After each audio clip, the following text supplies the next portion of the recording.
What's going on, people? I am B-Dobbins, FTW.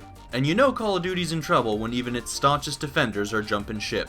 Drifter is one of several major Call of Duty channels that have come out against Infinite Warfare following a poorly received beta. And it says a lot about the state of the franchise right now. And look, I'll give you my honest take, and this is just an opinion, folks, but I really think if this game's pre-orders were through the roof as usual, if people were enjoying the beta as much as they had the Black Ops 3 beta last year, I don't think Drifter and his ilk would be abandoning the shit, even if they really did dislike the game personally. Cause I know this isn't the first COD these guys have disliked, but when it came to Ghosts and Advanced Warfare, they towed the line because it was in their best interest to do so, and more power to him, okay? But something has changed this time. Drifter, God love him, he's a great guy, he's a good husband and a great player.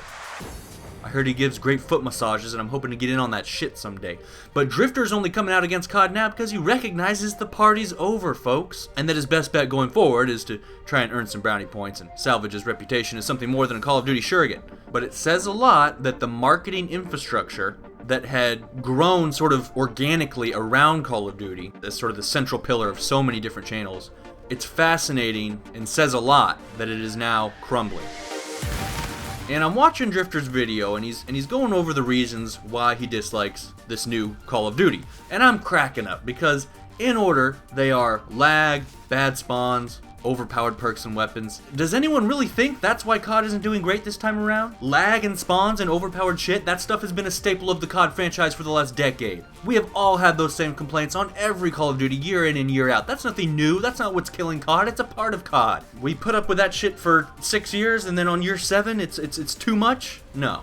Everyone hates Call of Duty for the same reason we would hate scrambled eggs if we ate them every day for like 7 years. We hate Call of Duty for the same reason we would hate anything, a movie, a song, a porno, if it was our primary entertainment every day for 7 years. All the problems, the lag, spawns, and unbalanced bullshit, we always knew these eggs had some problems. They were high in cholesterol and fatty acids, and sometimes they gave us heartburn. They came from chickens living in deplorable, immoral conditions, but we kept eating them because they tasted so fucking good. But you eat eggs every morning for long enough, and you'll get tired of them. You won't want them anymore. And if you keep eating them after you get tired of them, you'll start to hate them. Now, why did we keep eating the eggs after we first got tired of them? Cause Mama Activision kept dressing them up as something different. Wall running and specialists, and if you look down, you can see your legs now. Woo! She cooks them a little differently, throws some salt and pepper on that bitch, maybe some ketchup. Says, hey, I know you're tired of scrambled eggs, try this. And you fall for it, and you bite into it. And god damn it, Mama, these are still eggs! I think people played way too much Call of Duty over the last 7 years. I know, starting with MW2, I was playing that shit almost every day up until Ghosts, which is where I realized I had gotten tired of the shit. But I kept playing because I was making YouTube videos for it and they were doing well. And that's the other reason I know most of these major Call of Duty YouTubers hated COD long before Infinite Warfare. Because I've been a COD YouTuber, and I'm telling you, it is not physically possible to play as much COD as you have to play to put out as many COD videos as they have without hating the game. Especially on Ghosts and Advanced Warfare. And that's why at a certain point after MW3, you know, they stopped putting up good high-scoring gameplays, right? It was just, hey, here's a gameplay, because they couldn't bring themselves to put the kind of time in necessary to have that high volume of good gameplays. And I don't blame them. Fuck those games. And it's not like this is out of the blue. We all knew we were getting tired of this game. That's why so many of us were bitching about it not changing enough for so long. And the segment of COD's fan base that had grown tired of it was small at first, because the earlier you started the game, the earlier you got tired of it, right? So the first starting small batch of people were the ones who started on COD 4, and they were tired of the shit by like Black Ops 1. But of course, the majority of COD's present fan base got their start on MW2 and Black Ops 1, which is when this franchise really exploded in sales. And now we've reached a point where that generation is really getting tired of COD 2. And I think we've hit a point now where a strong majority of COD's fan base has reached their tipping point, where they are no longer tired of COD. They're way past that point. They genuinely hate it. They've had it so much. You can only trick them into coming back for more so many times, and I think that's why that trailer did so poorly, and of course I've talked about this in depth before, but people weren't falling for it this time. They finally realized it's just gonna be fucking scrambled eggs again. God damn, Mama.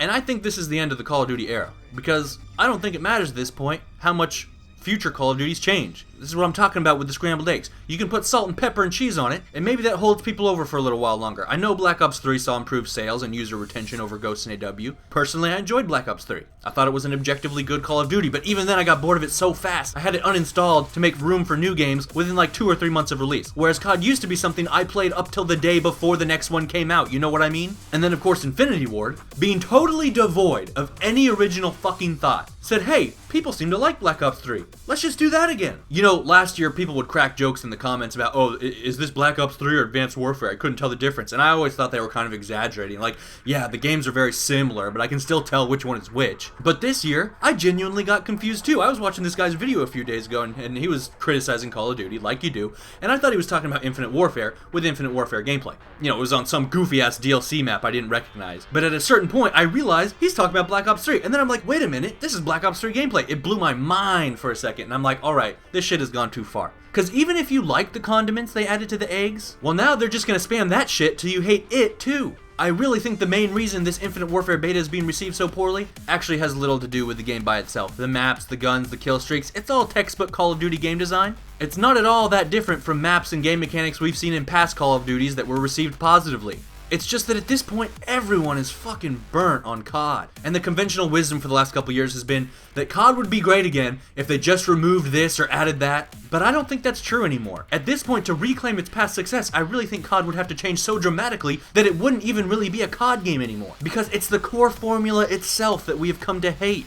When you look at, Black Ops 3 compared to Black Ops 1, it's changed just as much as Battlefield or Gears of War in that same span of time. It's just that those franchises have each put out just 2 games during that time span, while COD has put out frickin' 6. And no matter how they dress this shit up now, people aren't gonna like it, and we know that because we've seen them dress it up a whole bunch of different ways over the last few years, and every year the fan base is still unsatisfied. Their problem was they got greedy. We were hooked on COD, and they knew it, so they said, fuck it, let's spam the shit. But even eggs laced with cocaine get old after 7 years of the same thing. And the tragedy of that is that if they had just slowed down, the franchise would probably still be bumping. Gears of War 4 is essentially the same shit as its predecessors, but because it hasn't been so oversaturated, when I go to play it, it still feels fresh. It's a nice change of pace. It's fun to re-experience. And the tragedy of that short-term thinking is that it's not even necessarily more profitable than exercising some patience. Gears and Battlefield will be able to keep releasing a new game every 2 years for the foreseeable future. But at this rate, if COD keeps shedding customers the way it is, soon it'll be alongside Medal of Honor, relegated to the dustbin of history. And the 7 years of milking it dry won't add up to higher profits than the lifetime this franchise could have had if Activision had just exercised some patience. We could have gone all the way to Call of Duty 51, Supreme Warfare, Roman Struggles 3, passing that shit out to our grandkids, sharing our quote-unquote war stories from back in the day. But no, greed and incompetence once again ruin a beautiful thing. Rest in peace, COD. 2006 to 2016. Press F to pay respects. For the Win Query of the Day is, when did you get tired of Call of Duty? This is Batman, signing out.